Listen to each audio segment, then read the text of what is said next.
We can't talk about soft skills in science without talking about science communication. And to illustrate this point, I'm going to take you back to the 1940s. Alexander Fleming made the discovery of penicillin, but he couldn't purify it. It wasn't until almost 10, 15 years later where a couple of other scientists, Howard Florey and Ernst Chain, they were able to purify the penicillin enough for it to be stable and enough for it to be able to be bottled up to be sent off to do some more clinical trials, because you don't want to just use a bit of mold secreted drug and start adding it to patients and help treat their skin infections without some kind of testing in place. So Florey and Chain were able to distill it and purify it to a point where it was stable enough to be able to test it on more people. This was against the backdrop of the 1940s where World War II was happening and raging. They were dying from wound infections. So something like penicillin, designed to kill the bacteria that live on the skin, could save millions and millions of Allied troops' lives. To be able to service millions of soldiers, they weren't able to do it at the University of Oxford, where they were doing their initial experiments. Florey and Chain needed to partner with Big Pharma in the US to massively upscale the production of penicillin.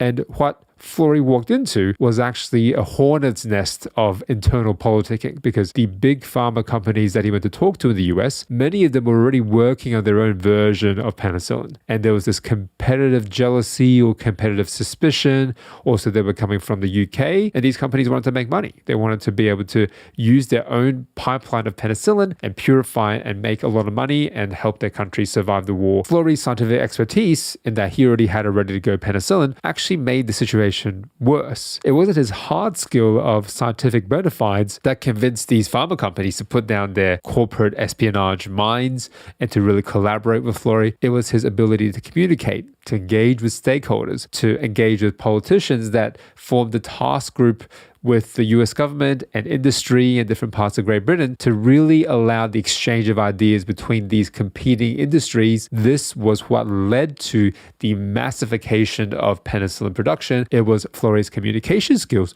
the soft skill rather than his hard skill, that really allowed this chapter in history to get across the line and for penicillin to be mass produced to get across D-Day and win the wars, essentially. How can you learn the communication skills to be able to survive, hopefully not in that kind of life and death World War situation, but just survive in your next pitch for a grant or your next job interview? It comes down to getting the reps. Being able to teach and give lectures was the biggest advantage, because this is how most academics talk to the most number of people, and teaching students and getting feedback on that process is one of the most effective ways. Getting teaching opportunities is not that easy to do. Certainly if you're a young academic, a young early career researcher, public speaking opportunities are far and few between. One of the best ways of doing this is something that I've been advocating for recently, is to join conversation classes. My local library every weekend runs a conversation class for people where English is either their second language or it's an additional language that they speak, and they're looking to speak to people who are native English speakers, or I guess it doesn't have to be English, it can be any other language. Go talk to people. In fact, you can sign up to some services, whether it be through Skillshare or other of these online platforms where it's kind of like an online tutoring conglomerate. Your job is just to sit there and talk to them, and you could use that in any way you want. You can either ask them questions or you can respond to the questions they ask of you, and keeping that conversation going, this kind of communication speed dating, a forcing function to deliberately hack your way to become better at this art and skill of communication.